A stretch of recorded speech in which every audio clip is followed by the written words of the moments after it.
বিদেশি না, আমরা সকলেই বাংলাদেশি। কিন্তু আমরা সকলে বাংলাদেশে বসবাস করলেও, বাংলাদেশের আলো বাতাসে বসবাস করলেও কিন্তু আমাদের কারো কারো মনে পেয়ারে পাকিস্তান, কারো কারো মনে পেয়ারে ইন্ডিয়া, কারো কারো মনে পেয়ারে আমেরিকা। কিন্তু আমি একমাত্র লোক যে নামের শেষে হানিফ বাংলাদেশি লিখি, কারণ আমি বাংলাদেশকে ভালোবাসি। আমি মনে করি আমাদের জন্য আমরা কোনো দুর্নীতিবাজ না, আমাদের কোনো সেকেন্ড হোম নাই, আমাদের কোনো লন্ডন সিঙ্গাপুর বাড়ি নাই। আমরা বাংলাদেশে বসবাস করব, বাংলাদেশে আলো বাতাসে বড় হব। সেই জন্যই আমি বাংলাদেশকে ধারণ করি, সেই জন্য আমি হানিফ বাংলাদেশি লিখি। আপনারা জানেন এই যে বাংলাদেশিটা কেন, কারণ আমি 2018 সালে যখন একটা বিতর্কিত নির্বাচন হয়েছিল, যে নোয়াখালীর সুবর্ণচরের পারুল দর্শিত হয়েছিল, সেই পারুল দর্শনের প্রতিবাদে টেকনাফ থেকে তেতুলি আমি পায়ে হেঁটে পদযাত্রা করেছিলাম। সেই জন্য আমাকে সবাই হানিফ বাংলাদেশি হিসেবে চিনে। এরপরেই আমি আমাদের যে নির্বাচন কমিশন ছিল, নির্বাচন কমিশনকে 1 কেজি পচা আপেল দিয়ে প্রতিবাদ করেছিলাম যে আপনি জনগণের জন্য সুষ্ঠু নির্বাচন উপহার দিতে পারেন নাই, সেজন্য পচা আপেল দিয়ে প্রতিবাদ করেছিলাম। তারপরে যে আমাদের দেশের দুর্নীতি একটা সর্বগ্রাসী রূপ নিয়েছে, সেই দুর্নীতি দুঃশাসনের বিরুদ্ধে আমি 66 জেলায় ডিসিদেরকে স্মারকলিপি দিয়েছিলাম, 495 উপজেলা ডিসিদেরকে স্মারকলিপি দিয়েছিলাম। তারপরে দুর্নীতির বিরুদ্ধে 495 উপজেলা স্মারকলিপি দিয়েছিলাম।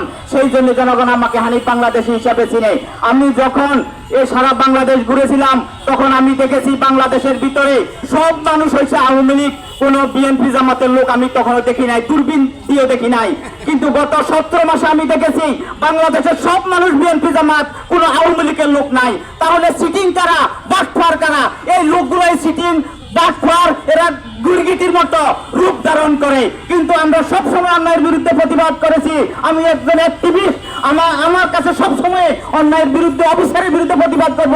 কখন কে ক্ষমতায় আছে আর ক্ষমতায় গেল সেটা আমার কাছে বিবেচ্য বিষয় নয়। কারণ আপনারা জানেন গত 17 মাসের শাসনামল ছিল সেই 1766 সালের বর্গিদের শাসনামল। কারণ বর্গিদের শাসনামলে কোনো মানুষ যদি খাজনা না দিত, তাহলে তার বাড়ির ছোট ছোট ছেলেদেরকে ধরে নিয়ে আসতো। কিন্তু আমরা দেখেছি এই ইউনিবের মব সন্ত্রাসীরা গত 17 মাস বাংলাদেশে একটা দুঃশাসন কায়েম করেছিল।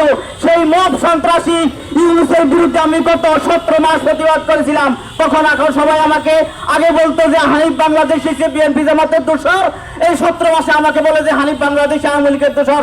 আরে মহামসিবত, মানুষকে অন্যায় অবিচার দেখে প্রতিবাদ করবে না?